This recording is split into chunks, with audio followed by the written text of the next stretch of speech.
देवियों, भाइयों, प्यारे साथियों, व्यक्ति का व्यक्तित्व ही जिससे लोग किसी को जीवन पर्यंत ही नहीं, जीवन के बाद भी हमेशा स्मरण करते हैं। बिना व्यक्तित्व के व्यक्ति खोखला है। जीवन में सम्मान, असम्मान, सफलता, असफलता सब कुछ आपके व्यक्तित्व पर ही निर्भर करता है। आप मेहनत करके डॉक्टर, इंजीनियर, वैज्ञानिक, कलाकार कुछ भी बन सकते हैं। इससे आपको खूब धन भी मिलेगा, लेकिन आपका व्यक्तित्व ठीक नहीं है तो आपको इज्जत कहीं नहीं मिलेगी। अतः जितनी मेहनत हम भौतिक जगत के उच्च सोपानों को प्राप्त करने के लिए करते हैं, कुछ मेहनत तो अपनी व्यक्तित्व निर्माण के लिए भी करना पड़ेगा। यही महत्वपूर्ण है साथियों। व्यक्तित्व निर्माण महत्वपूर्ण भी है और कठिन भी।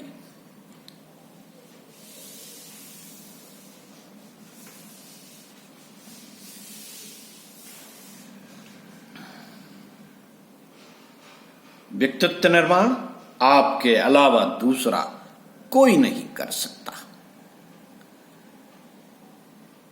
व्यक्तित्व का निर्माण आपको ही करना पड़ेगा। अपनी पर्सनालिटी, अपना चाल चलन, अपने गुण, कर्म, स्वभाव को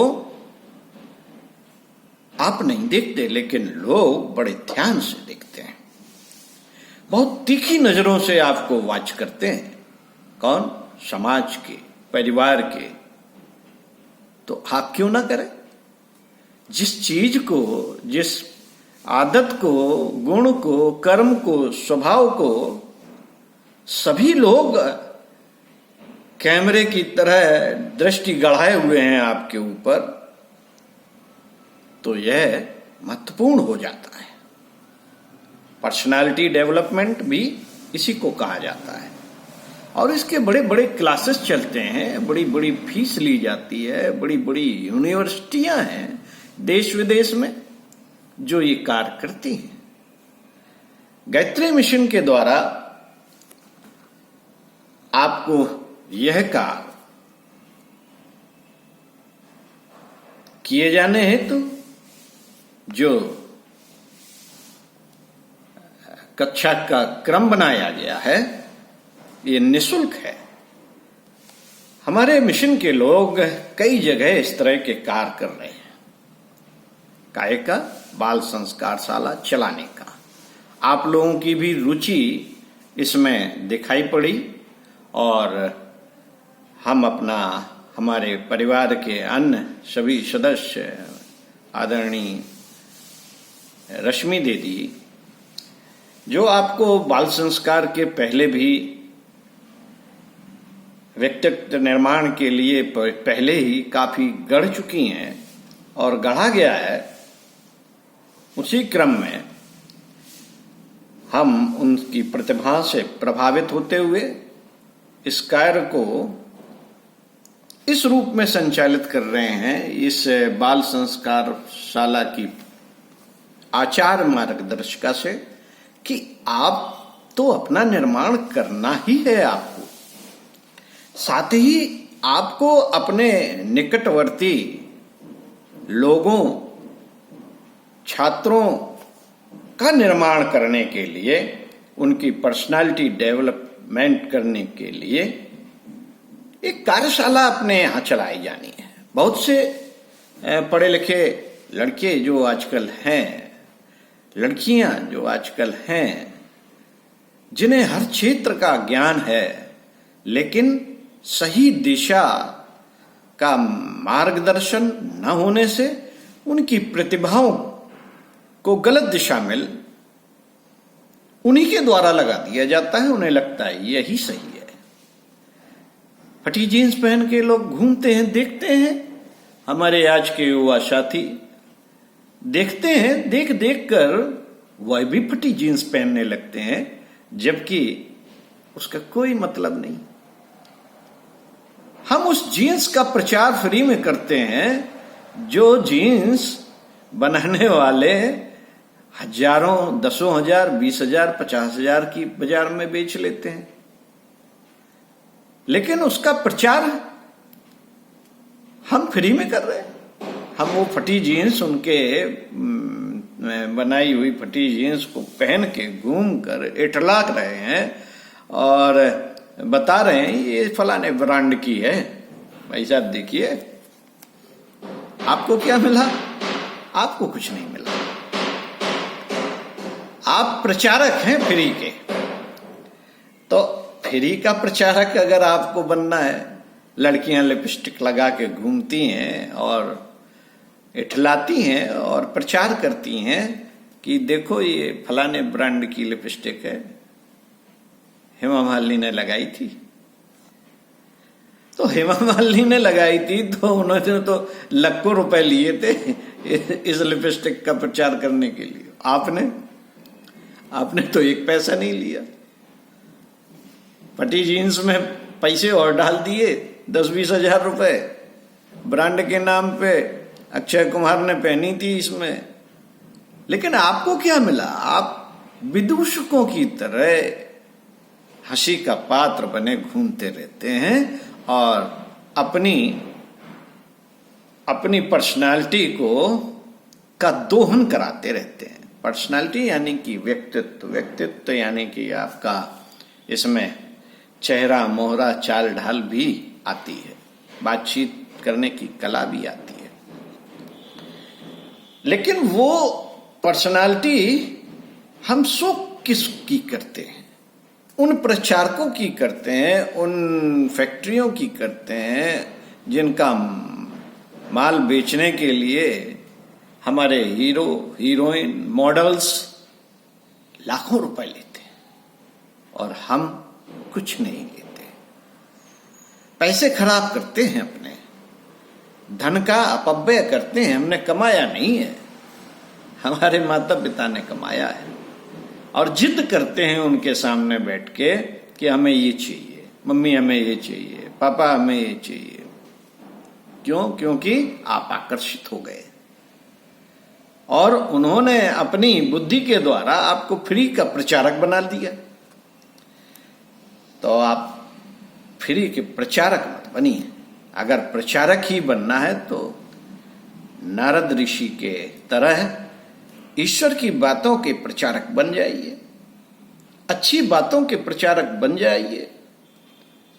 अपने गुरु के व्यक्तित्व को देख के अगर आप उससे प्रभावित हैं तो उनके प्रचारक बन जाइए।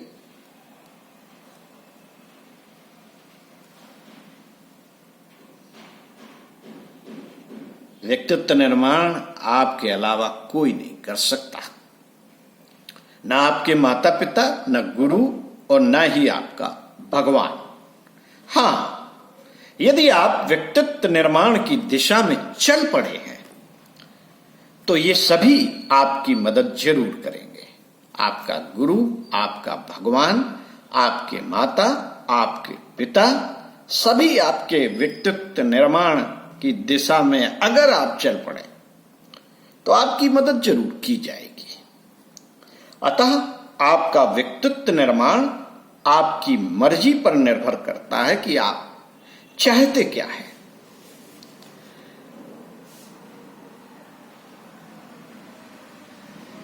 आइए हम अपने गुरु का प्रचार करने के संबंध में उनकी बनाई गई ईश्वर द्वारा प्रदत्त योजना, युग निर्माण योजना, जो परम पूज्य गुरुदेव पंडित श्री राम शर्मा आचार्य जी ने कहा है कि युग निर्माण तो होना है बेटा, ये ईश्वर का सुनिश्चित संकल्प है और मेरा भी सुनिश्चित संकल्प है। कैसे होगा निर्माण? क्या है ये युग निर्माण योजना? बेटा ये प्रबुद्ध वर्ग के लोगों के लिए बनाई है और सभी प्रबुद्ध वर्ग के लोगों को इससे जुड़ना चाहिए। इसके लिए 3 निर्माण उन्होंने बताए कि युग जो बदलेगा जो सतयुग आएगा वो ऐसे नहीं आ जाएगा कि पृथ्वी पलट जाएगी, धरती नष्ट हो जाएगी, लोग सारे मर जाएंगे, ऐसे नहीं होगा। ये निर्माण की प्रक्रिया 3 आधारों पर बताई। पहला, व्यक्तित्व का निर्माण, जिसके लिए उन्होंने बाल संस्कार शाला चलाए जाने पर जोर दिया। व्यक्तित्व का निर्माण। दूसरा, परिवार निर्माण। आप रहते कहाँ हैं? आपने व्यक्तित्व तो गढ़ लिया, आप अच्छे आदमी तो हो गए, लेकिन परिवार में उन चीजों का समावेश हुआ या नहीं? इसके लिए परिवार निर्माण करना पड़ेगा। किसे? आपको ही करना पड़ेगा, हैं? हाँ, आपको ही करना पड़ेगा। और तीसरा निर्माण है समाज निर्माण। आपके अकेले निर्माण से नहीं होगा कुछ, आपको अपना परिवार का और समाज का निर्माण करना पड़ेगा। ये तो बड़ी भारी बात हुई। हाँ, बात तो बड़ी है, लेकिन एवरेस्ट पे चढ़ने वाले एक टांग की व्यक्ति, पुरुष या महिला, जब ये काम कर सकती है तो क्या आप नहीं कर सकते? करना हम ही को है और हम ही करेंगे। तो व्यक्ति निर्माण के लिए बाल संस्कार शाला चलाई गई। बाल संस्कार शाला में कई स्टेप रखे गए कि क्या क्या सिखाया जाएगा। व्यक्तित्व निर्माण में मुख्य है आपका स्वास्थ्य, आपकी पर्सनालिटी, आपकी दैनिक दिनचर्या जो अस्त व्यस्त पड़ी हुई है। अगर इसमें हम तो आपको केवल बताएंगे कि आपको क्या करना चाहिए, क्या नहीं करना चाहिए। ये कई तरीकों से आपको बताएंगे। मेन है उसमें, पहला है व्यक्तित्व निर्माण में आपका स्वास्थ्य और आपकी दैनिक दिनचर्या। आपका शरीर स्वस्थ होना चाहिए, आपका मन स्वस्थ होना चाहिए और बुद्धि आपकी परिष्कृत होनी चाहिए। आपका निर्माण इन्हीं 3 चीजों से होगा। इसके लिए उपासना, साधना, आराधना का क्रम बताया है गुरुदेव ने, और भी तमाम बातें बताई हैं। तो हम इन्हीं पर इसी क्रम में आपको कुछ जो विषय है उस विषय से संबंधित आपको बाल संस्कार शाला के तमाम कार्यकर्ताओं ने YouTube चैनल में और अन्य तरीकों से, व्हाट्सएप के माध्यम से, अन्य माध्यमों से अच्छी अच्छी बातें बताने का प्रयास किया है।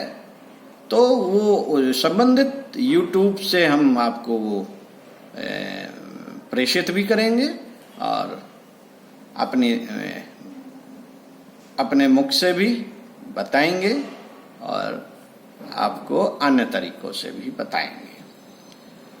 तो आपको बाल संस्कार शाला का प्रथम कालखंड आपको हम अपनी आवाज में बताएंगे और आप उन्हें नोट कर सकते हैं, आप उन्हें सेव कर सकते हैं, आप उन्हें अपनी डायरी में टाइम टेबल बना के लिपिबद्ध कर सकते हैं और जीवनचर्या आपको उसी अनुसार बनानी है।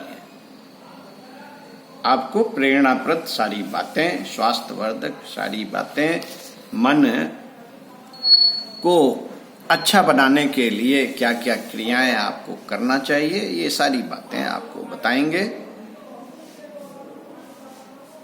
आप अपने मन स्थिति सीखने की बना लीजिए। दरअसल होता क्या है, होता यह है कि अच्छी बातें ढेरों आपने सुन रखी है। ऐसा नहीं है कि आपको पता नहीं, आपको बहुत सारी अच्छी बातें पता है। Early to bed, early to rise makes man perfect, wealthy and wise.